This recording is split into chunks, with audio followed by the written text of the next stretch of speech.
berzikir latihan untuk mengosongkan dunia dari kolbu.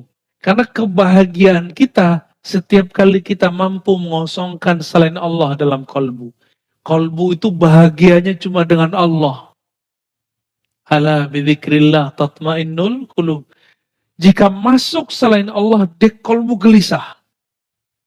Masuk titik baru lagi, gelisah. Begitulah terus. Maka setiap kali orang mampu mengeluarkan noda hitam di kolbunya, ini bahasanya agak vulgar, rasanya mirip seperti orgasme. Inilah yang bikin candu dalam riyadhah. Inilah yang bikin candu dalam khalwat. Inilah yang membuat ahli zikir tidak meninggalkan zikirnya.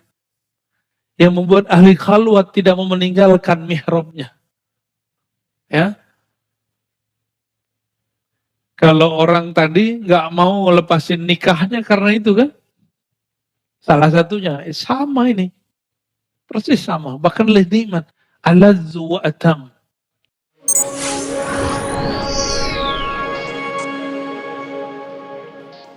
Sesungguhnya awal agama itu adalah makrifatullah, mengenal Allah.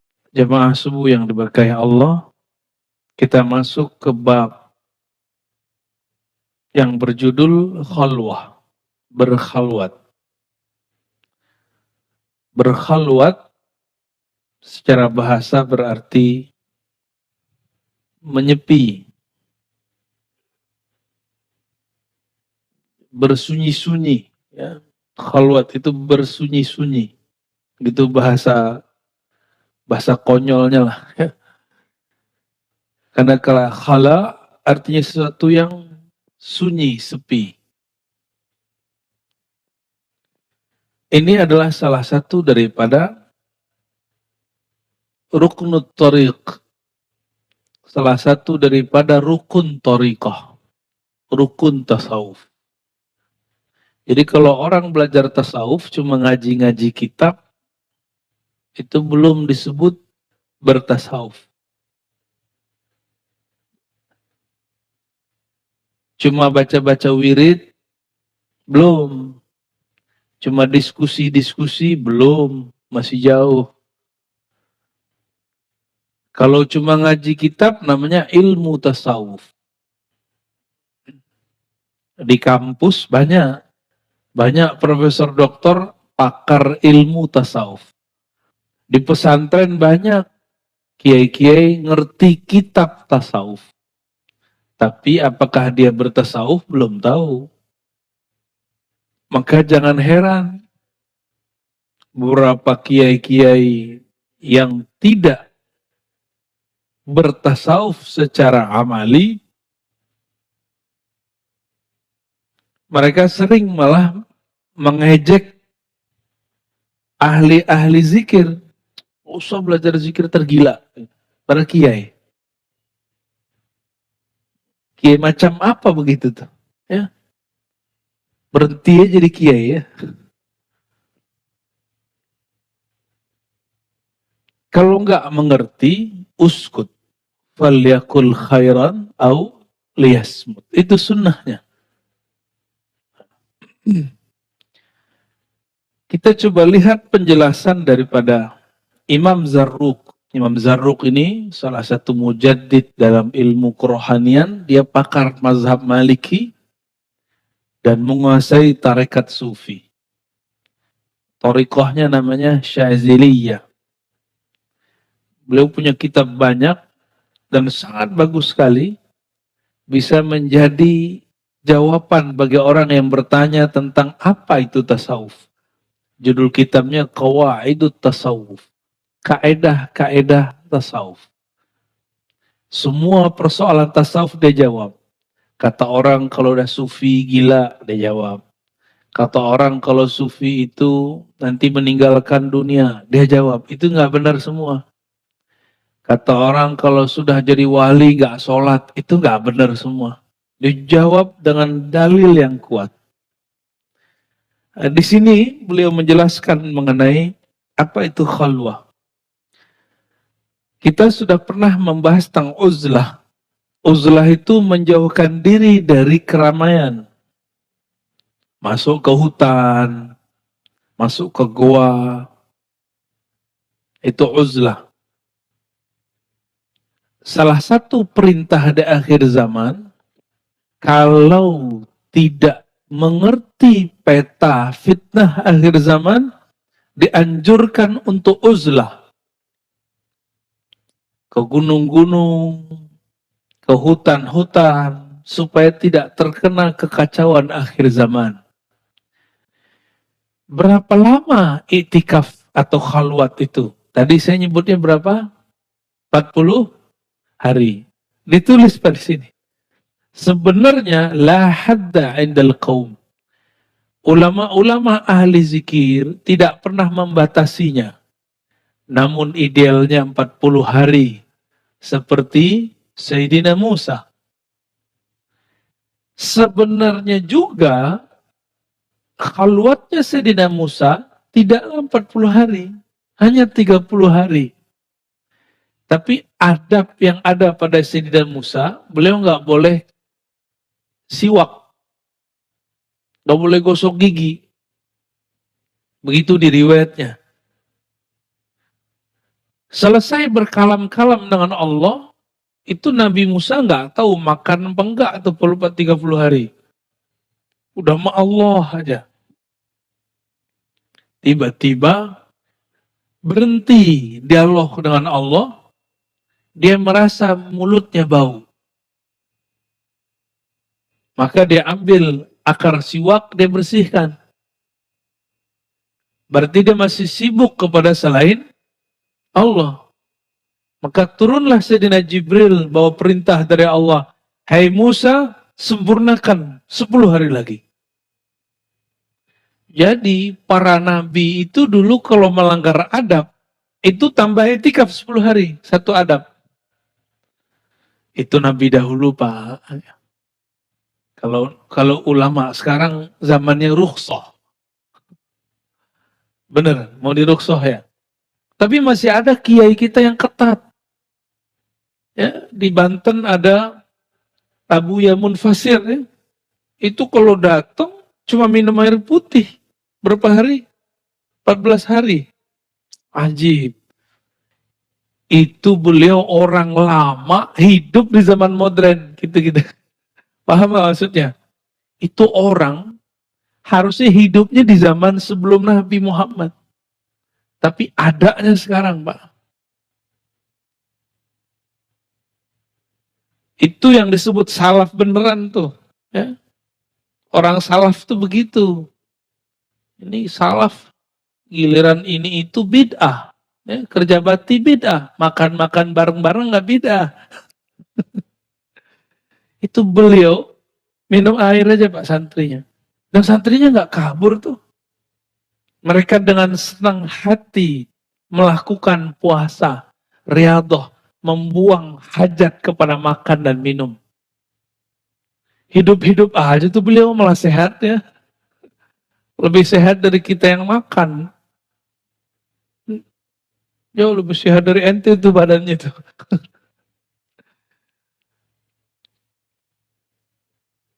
Wal qasdu fil haqiqah salasun. Pada dasarnya 30 hari. Idhiya aslul mu'adah. Karena pada dasarnya dari 30 digenapkan menjadi 40 ya. Wa aqalluha asyaratun li'tikafihi sallallahu alaihi wasallam. Minimal i'tikaf itu 10 hari. Ini versi kitab Pak. Kalau versi saya enggak. Aqalluha yaum wa laylah. Minimal 1 hari 1 malam. Bahkan kalau guru saya yang pemurah, kamu tidak bisa sehari semalam, ya sudah 1 jam bersama saya. Itu ada guru kita yang ngomong begitu. Tapi beliau ngomongnya masih apa Pak? Sama orang alim.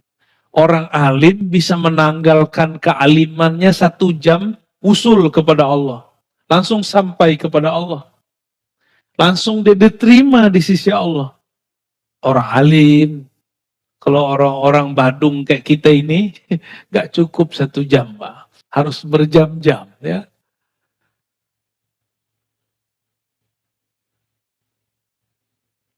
Apa tujuannya? Tathhirul qalbi min adnasil mulabasah. Membersihkan kolbu dari kotoran yang disebabkan jika kita bergaul banyak dengan orang. Kita ini 2 aja, mempengaruhi, dipengaruhi. Bener gak? Antum nih, kalau nggak kita yang rame, kita diramain orang.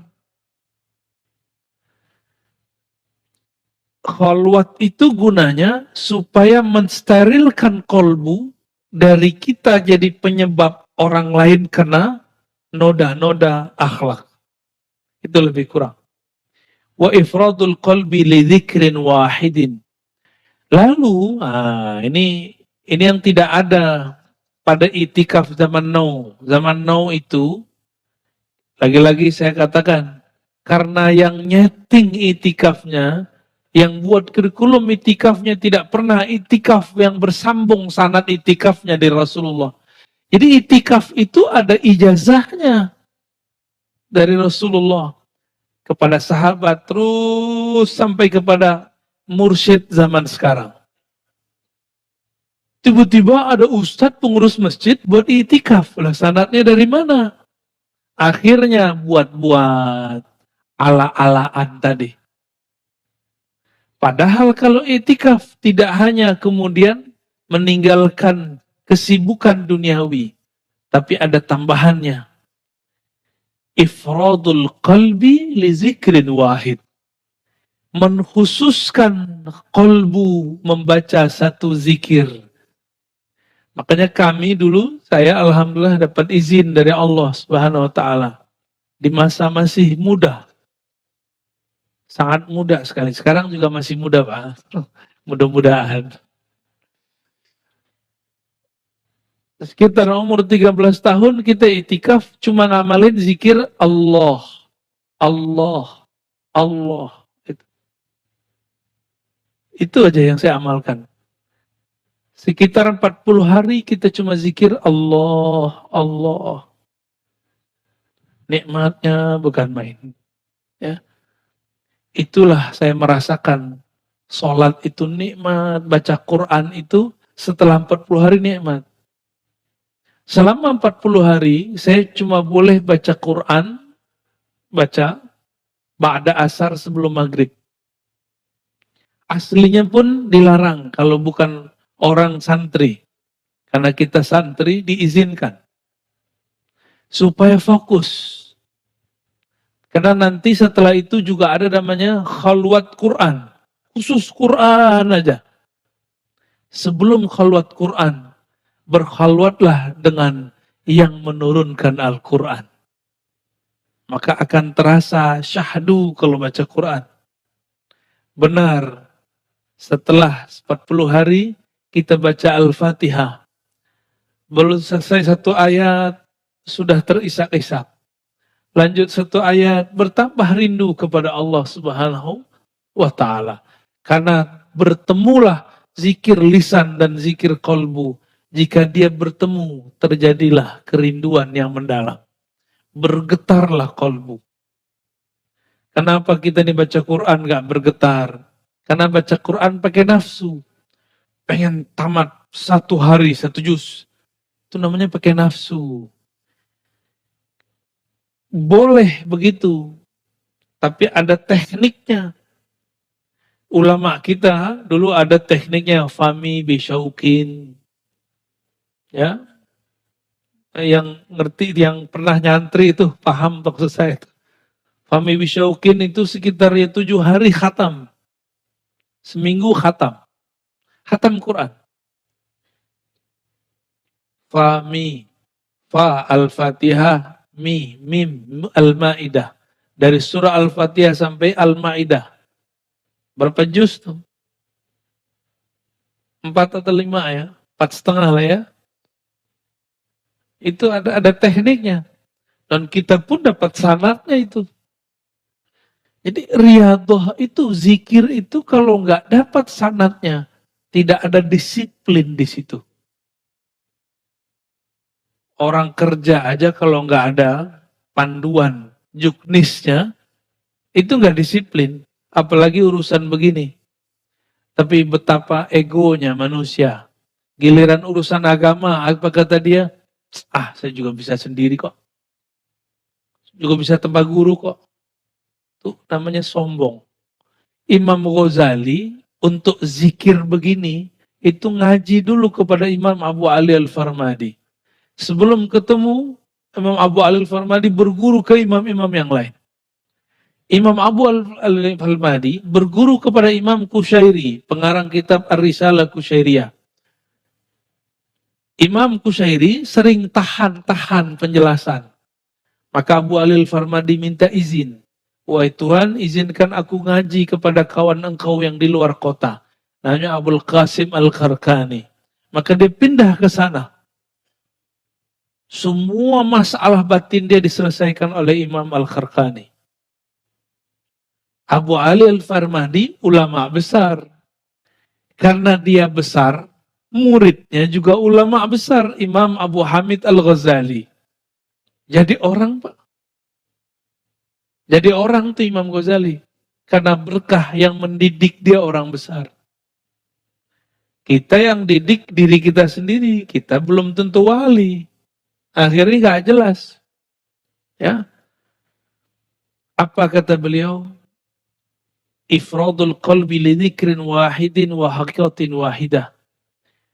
Melatih kolbu berzikir dengan satu zikir, satu kalimah. La ilaha illallah saja, Allah Allah atau Rahman Rahim, Rahman Rahim, Rahman Rahim, atau sholawat aja. Ini tergantung dari gurunya. Tergantung dari gurunya. Ini Bapak Ibu ini kan sudah banyak dapat ijazah zikir dari kiai ustadz. Bingung nggak mau ngamalin dari mana? Ini subhanallah dulu, alhamdulillah dulu. Bingung. Karena belum jadi mursyid. Kalau mursyid bisa buat kurikulum sendiri. Ya, apalagi kalau wali dia zikir ngikutin ilham. Sekarang zikir ini, besok zikir itu. Zikirnya sudah ada dari Nabi semua. Tapi mana yang akan kita pilih? Itu kalau wali dia sudah tahu mana jalannya kepada Allah Subhanahu wa Ta'ala. Tapi wali jadi wali karena dia berguru kepada wali Allah Subhanahu wa Ta'ala. Kita kan baru wali murid, Pak. Ya, sama wali PA. Jadi nggak usah sok-sokan kemudian melatih diri sendiri. Mesti berguru. Apa kata beliau? Walakinnaha bila syaikhin mukhattarah. Kalau engkau tidak punya mursyid, guru, mentor, murabbi yang membimbing, ini sangatlah berbahaya. Makanya saya sering sindir di sini. Orang Betawi sudah punya nabi. Namanya Ahmad Musodek. Itu Ahmad Musodek baca kitab tentang kholwat. Diamalkan di Gunung Salak. Gunung Salak itu mengajib, Pak. Gunung Salaka. Salaka itu kalau bahasa santri itu artinya suluk. Cocok logi. Dan memang itu cocok untuk kholwat, Gunung Salak itu. Namun kalau tidak ada yang membimbing, ya ujung-ujung begitu. Dapat naik pangkat dia. Dari orang biasa jadi nabi. Itulah nabi ke-26 di Indonesia ya. Masya Allah. Walaha futuhun azim wa qad la tasihhu bi aqwam falya'tabir kullu ahadin biha halah. Kholwat itu, riyadhah kholwat itu ada futuh azim. Ada penyingkapan yang luar biasa kalau dilakukan. Ini ilustrasi. Santri belajar atau siswa belajar di rumah sama di sekolah. Beda nggak? Sekolah itu sama seperti kholwat. ada kurikulumnya, ada gurunya. Lebih cepat biasanya anak itu faham di pesantren daripada di rumah. Makanya sampai sekarang kiai-kiai faham. Akhirnya dibuatlah pesantren menjadi tempat isolasi. Maksudnya apa? Jadi anak-anak nggak usah belajar di rumah, isolasikan di pesantren. Maka Bapak Ibu nggak usah sok-sok protokoler. Kalau anaknya pesantren, mas biarin aja di situ. Karena di pesantren itu aman. Jangan sok-sok. Ntar tukang dapurnya gimana? Ntar ininya gimana? Udah itu beres sudah. Ya. Kita yang ngomong begitu, kadang kita lebih tidak protokoler daripada orang-orang di pesantren. Di pesantren udah mereka kuat disiplinnya, kuat juga doanya. Ya. Ada satu majelis, orangnya dempet-dempet terus Pak. Waktu pandemi lagi kenceng, itu majelisnya jalan terus. Amalannya cuma rotibul haddad, rotibul attas.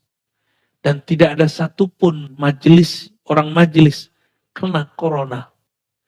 Tapi ketika majelisnya diliburkan, anggota majelis pada liburan. Pulang-pulang dari liburan menjadi LC, lulusan COVID. Itu kejadian, karena kekuatan zikir.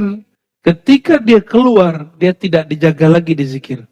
Satu zikir ada malaikat penjaganya. Malaikatnya bukan satu dua. Malaikat itu per huruf. Bismillahirrahmanirrahim. Itu malaikatnya paling banyak tuh. Maka di Ratibul Atas, Bismillahirrahmanirrahim dibaca 11 kali. Bismillahirrahmanirrahim, Bismillahirrahmanirrahim, Bismillahirrahmanirrahim, Bismillahirrahmanirrahim. Ya?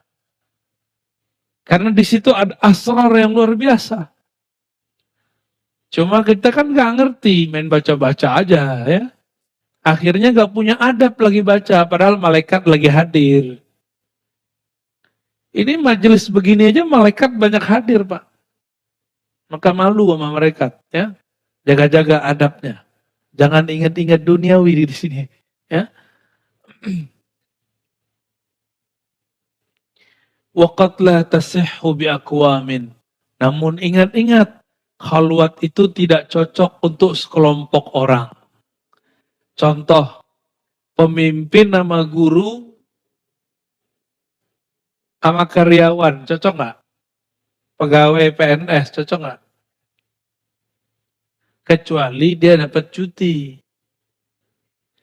Pemimpin kalau berkhalwat, hancur nggak negeri? Ulama, guru kalau berkhalwat, hancur nggak pesantren? Terus aparatur negara berkhalwat, gawat. Oleh karena itu, khalwat ini cocok untuk orang-orang yang punya waktu luang. Kayaknya WFH itu kesempatan khalwat banyak, cuma kan udah mau selesai. Kecuali nanti datang lagi pandemi baru. Ya, antum doa, janganlah.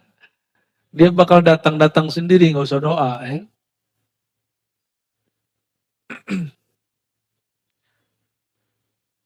Jadi kalau ada mursyid nih, dia punya murid, seorang raja, seorang pejabat.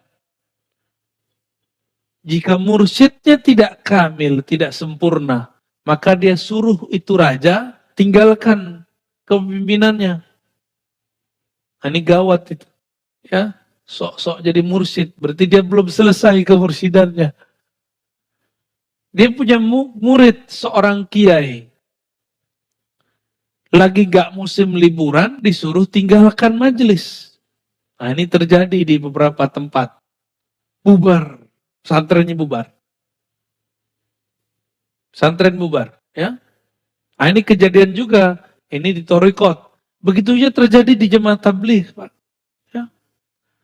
Di jemaah tabligh yang saya tahu, tidak boleh mentaskil mengajak khuruj kiai, syekh, muallim, mursyid, dan pengarang kitab.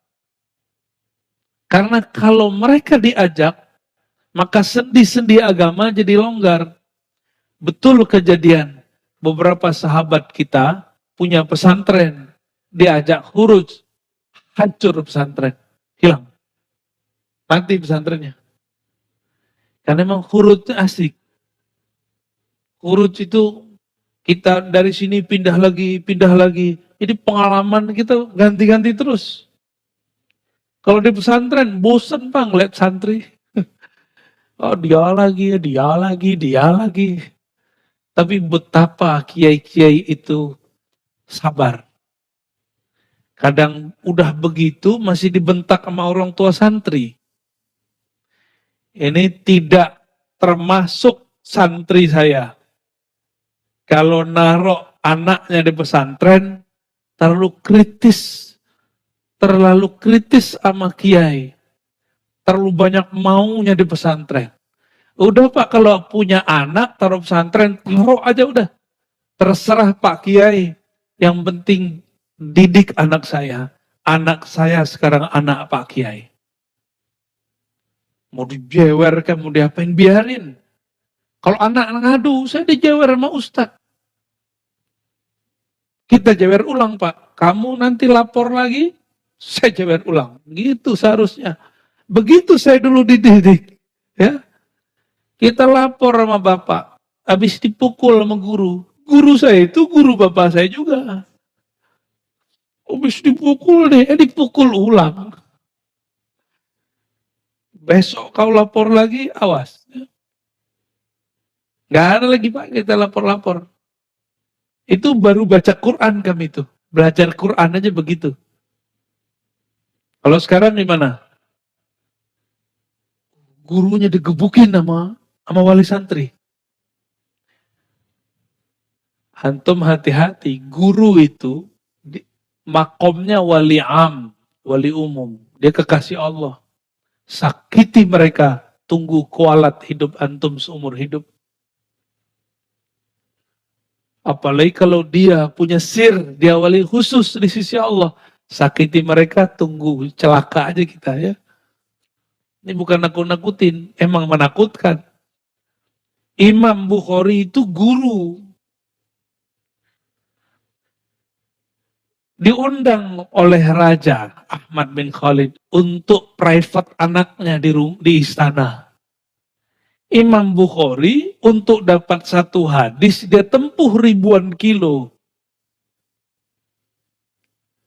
Maka khusus untuk ngaji hadis kata Imam Bukhari, jika anakmu wahai raja ingin jadi orang alim, suruh serahkan dia ke sini.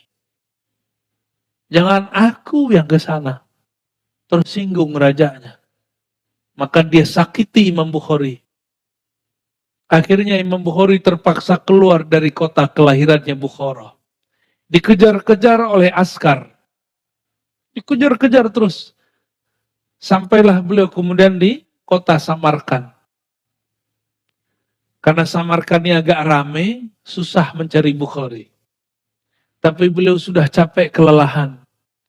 Malam-malam beliau berdoa, ya Rob, jika mati lebih baik bagiku, jemputlah aku malam ini juga. Jika hidup lebih baik bagiku, panjangkan umurku. Tapi ya Allah, aku rindu kepada Rasulmu. Aku rindu kepada Engkau. Maka jemputlah aku malam ini juga. Dia usap matanya, langsung jatuh badannya. Meninggal habis sholat. Malam itu juga dikuburkan. Supaya tidak ketahuan Imam Bukhari melarikan diri dari Bukhara. Apa yang terjadi pada Ahmad bin Khalid? Tidak sampai seminggu, cuma 3 hari, ada surat datang dari Baghdad. Dia mesti ketemu mahkamah.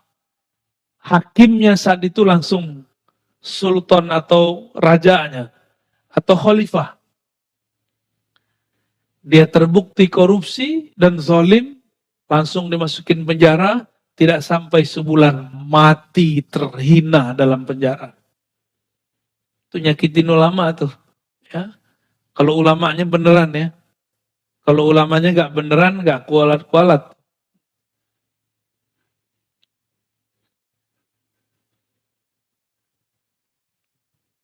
Udah sejam.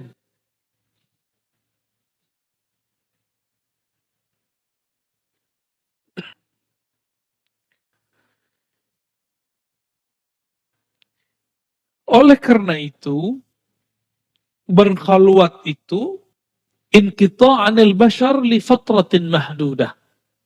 Kata pengarang kitab ini Syekh Abdul Qadir Isa Asy-Syadzili Al-Qadiri. Yaitu memutus hubungan dengan manusia meskipun dalam waktu tertentu saja. Wa tarkun lil a'mal ad-dunyawiyah li muddatin yasirah. Tidak usah khawatir hanya meninggalkan aktivitas duniawi dalam beberapa saat saja. Ya. Kalau saya bagi Pak, untuk orang aktivis kerja, untuk para pejabat, orang yang aparatur negara, orang-orang karyawan yang nggak mungkin kita membuat namanya kurikulum khalwat sejam, 1 jam semalam. Jadi sa'ah wahidah fil yaum wa laylah. 1 jam semalam dia berkhalwat. Itu cukup. Kalau 1 jam semalam 30 hari jadi berapa? 30. Itu udah sama kayak dia 1,5 hari setiap bulan dia bersama Allah. Kalau dia lakukan itu setiap malam selama setahun, hitung Pak, jadi berapa? Ya. Tadi berapa? 30 kali 12 berapa? Ya, lumayan ya. Lumayan itu. Ditambah 10 hari. Gak dapat cuti 10 hari, 5 hari. Gak dapat 7 hari, 3 hari. Gak dapat ya sudahlah. Malam Lailatul Qadar aja. Ya. Begitu kita mudahkan, tinggal nanti maunya. Ya. Mau nggak mengamalkannya nanti. Ya. Nanti insya Allah Ramadan saya kasih panduannya di sini.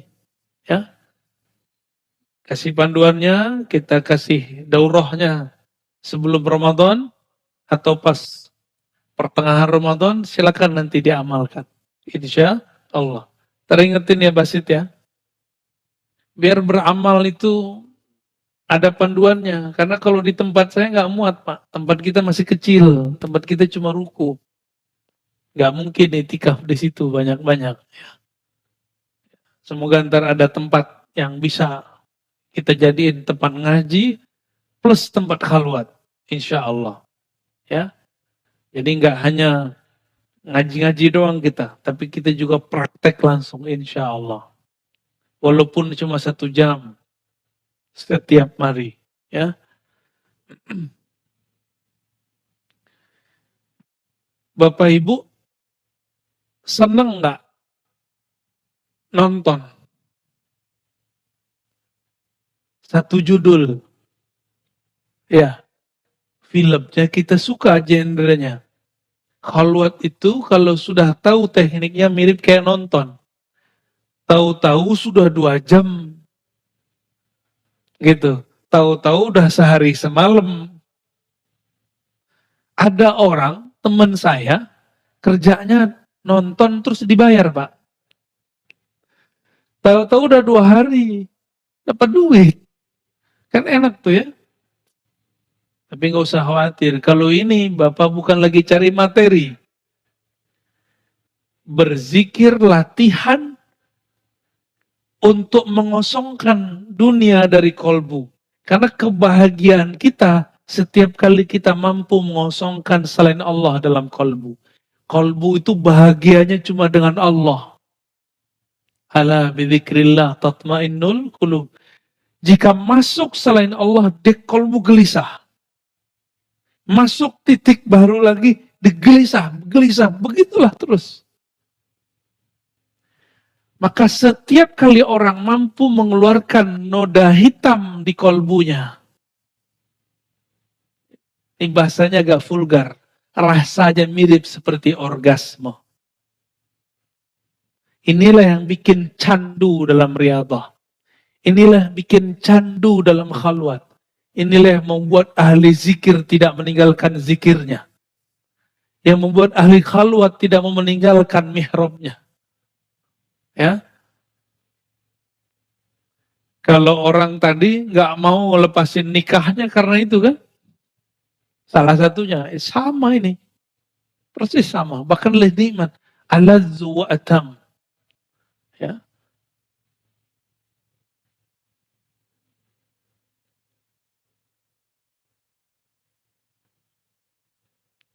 Jadi kalau kita buat definisi, apa itu khalwat? Meninggalkan kesibukan duniawi sesaat, lalu menyibukkan kolbu hanya dengan suatu zikir. Tafakkur terhadap nikmat-nikmat dari Allah, muhasabah terhadap kesalahan masa lalu. Dan dengan syarat dibimbing oleh seorang guru pewaris Rasulullah Sallallahu Alaihi Wasallam. Jika tiga ini tidak masuk, maka batal khalwatnya. 3. Meninggalkan aktivitas dalam waktu tertentu. Berarti handphone, tidur nggak? Nah, idealnya kalau khalwat, handphonenya ditaruh, disimpan ke mentornya. Cuma dulu kemarin-kemarin kita buat rukhsah. Boleh buka handphone 15 menit atau setengah jam sebelum berbuka. Itu sinyal langsung kredit, Pak. Tiba-tiba semuanya demam. 15 menit, setengah jam sebelum. Tapi apa efeknya?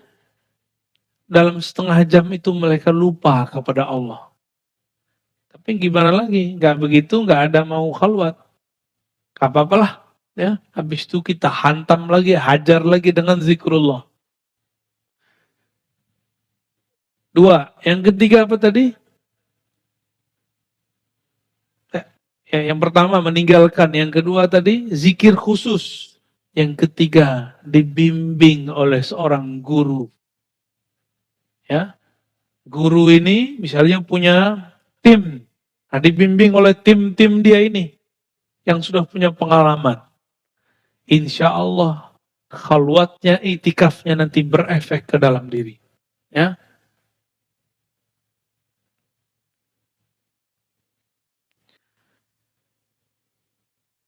Kenapa mesti ada guru? Kalau kita ada was-was, nanti tinggal tanya kepada guru. Oh, ternyata orang kalau lagi khalwat, tidak semuanya mulus. Ada tipe-tipe orang yang dia khalwat, tapi pikirannya masih jalan. Di saat dia berkhalwat, apa yang terjadi? Was-was muncul. Jika was-was sudah muncul, ada yang sanggup melawannya, ada yang tidak sanggup. Ya, disinilah terjadi, mohon maaf, kenapa ada orang khalwat tiba-tiba miring karena tidak dibimbing oleh guru. Ya, nah, di dalam kitab ini di halaman 199 dikatakan was-was itu ada 2. Ma yu'lamu qat'an anallah ta'ala munazzahun ana.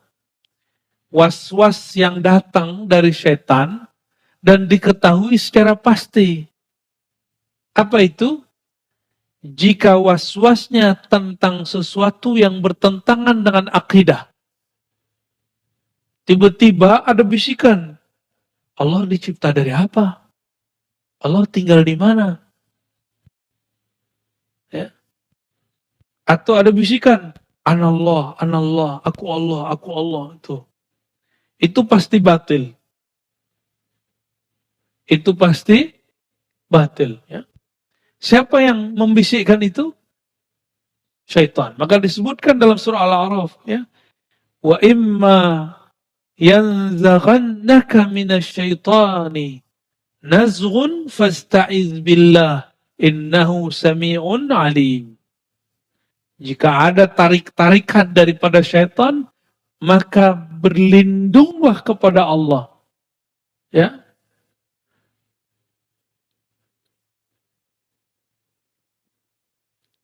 Itu sering terjadi, Pak. Maka untuk melawan ini, Imam Al-Qushairi itu mewajibkan sebelum belajar, sebelum khalwat, wajib belajar akidah Ahlus Sunnah. Supaya nggak mikir-mikir tentang Allah aneh-aneh. Ya.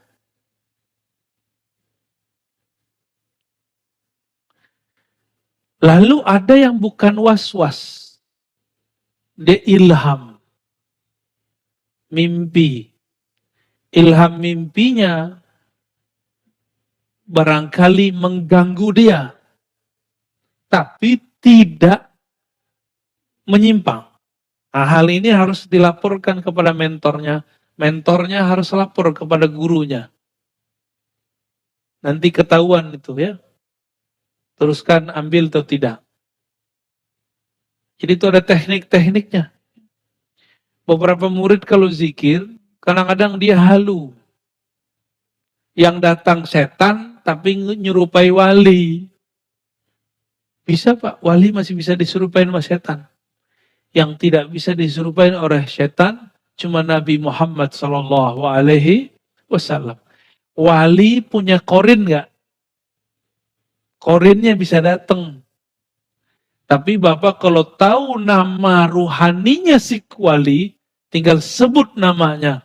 Maka yang datang pasti dia, bukan korinnya.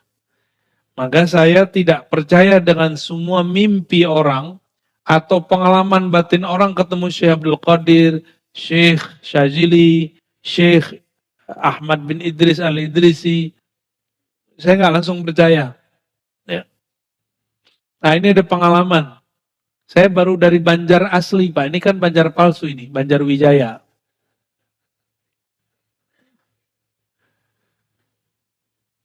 Alhamdulillah kita kalau datang ke suatu tempat, kita tabarruk, mau menjadi murid dari guru tempatan. Alhamdulillah Allah pertemukan saya dengan murid dari ulama-ulama yang guru-guru itu dulu favorit saya semua. Di antaranya murid-murid Syekh Yasin Al-Fadani. Namanya Tuan Guru Wildan, ada di Martapura. Murid dari Abah sekumpul. Saya datang, ternyata sudah disiapkan ijazah semuanya, padahal kita nggak request. Ijazah zikir, ijazah talqin, ijazah subhah, tasbih itu ada ijazahnya, Pak. Saya dapat beberapa dan dari beliau juga. Ijazah hadis dan kitab hadis. Kita itu kayak surprise bagi saya. Ketika udah selesai pengijazahan segala macam, ikram-ikramnya makan, saya kemudian cerita. Guru, di sana kiai dipanggil guru. Atau Pak Kiai kita panggil. Tuan Guru, sebenarnya saya dulu pernah bermimpi tahun 2013. Walaupun sudah terlambat. Bermimpi gurunya dari Tuan Guru. Namanya Syekh Muhammad Yasin Al-Fadani. Saya mimpi. Dalam mimpi itu saya minta ijazah zikir atau ijazah kitab-kitab hadis. Ternyata di alam mimpi pun Syekh Yasin tidak terima kalau orang cuma dapat ijazah dalam mimpi. Kalau ijazah mesti ketemu hidup. Padahal beliau sudah meninggal tuh. Ini wali ini kalau ketemu dalam mimpi, jika benar itu dia gak akan berubah dengan masa hidupnya. Gak mau. Kamu ambil dari murid-muridku. Akhirnya, saya bilang, Tayyib Maulana. Baik Tuan Guru. Saya akan belajar kepada murid-murid engkau.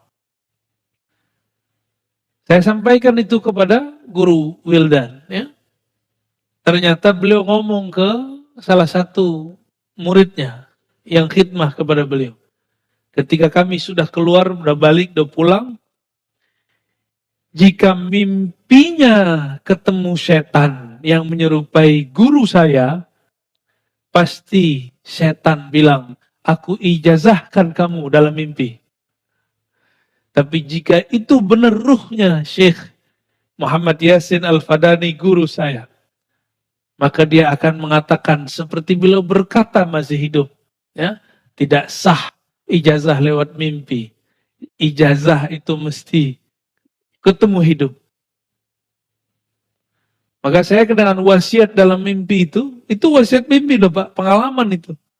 Saya pakai, ketemu murid Syekh Yasin, walaupun tidak kuliah seperti kita, tapi kan beliau bertahun-tahun dengan Syekh Yasin.